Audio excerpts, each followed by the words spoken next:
नमस्कार, श्री स्वामी समर्थ. उत्कर्ष ज्योती चॅनलमध्ये आपल्या सगळ्यांचे स्वागत आहे. आज पुन्हा एकदा नवीन व्हिडिओ नवीन विषयासोबत.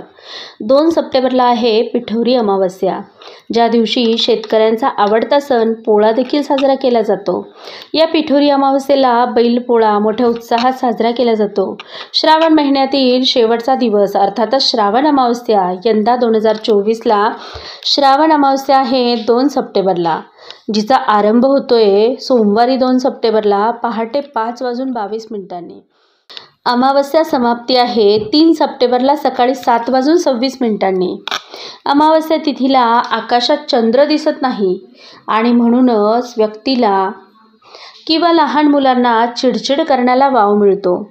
अशा वेळेस काही विशेष उपाय केले तर अशा मुलांना फायदा संभवतो. त्यातही अमावस्या सोमवारी असल्याने सोमवती अमावस्या म्हटली जाते.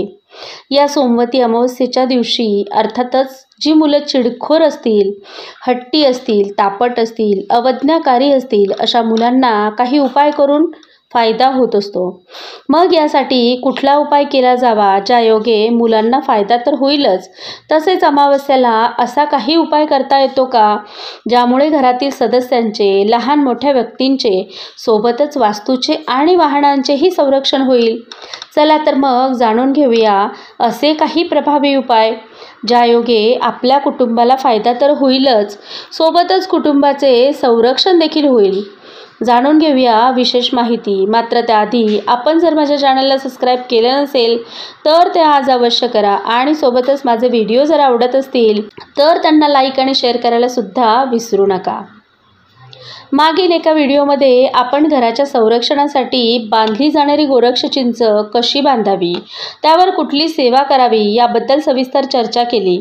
त्यापासून होणारे लाभ बघितले, जाणून घेतले.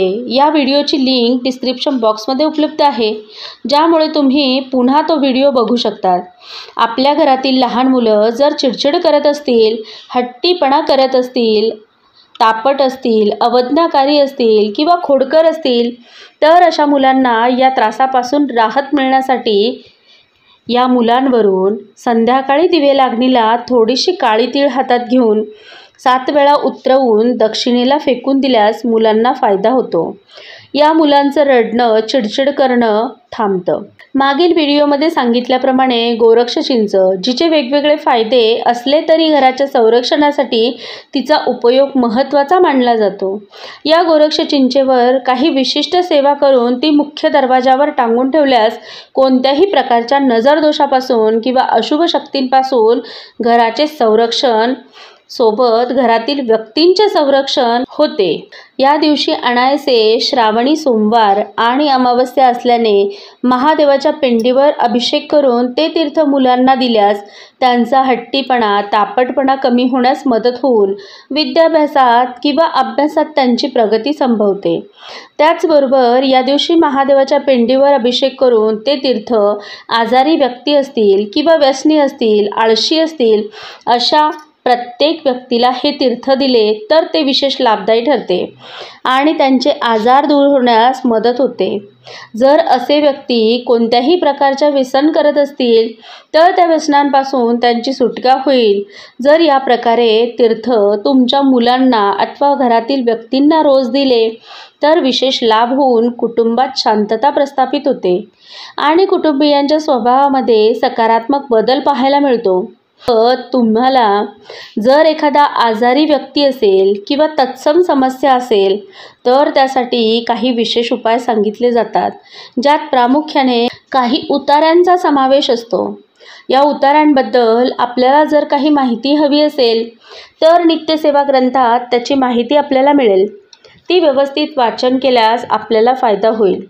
आपल्या कुटुंबाला कोणत्याही प्रकारे नुकसान होत असेल तर अशा वेळेस अमावस्या तिथीला आपल्या आजूबाजूला किंवा आपल्या शेताच्या बांधावर असलेल्या दैवतांचाही नारळ, खडीसाखर, अगरबत्ती, फूल, हार घेऊन मानसन्मान करावा, ज्यायोगे आपल्या कुटुंबाचे संरक्षण निरंतर होण्यास मदत होते आणि अकाली येणारे संकटही टळते.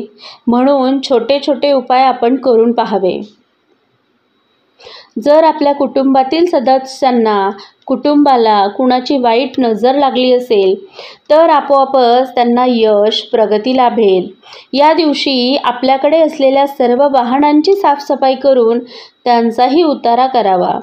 मात्र या सर्व गोष्टी करण्याआधी अमावस्येपूर्वी आपल्या घरातील आपल्या जीवनातील संपूर्ण नकारात्मकता बाहेर काढली तर आपल्या जीवनात सकारात्मकता पदार्पण करते आणि ज्यामुळे आपल्या जीवनातील शुभता वाढण्यास मदत होते।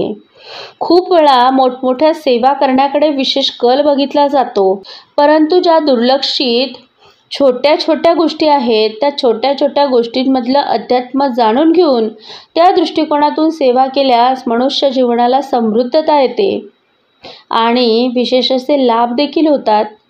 तर मग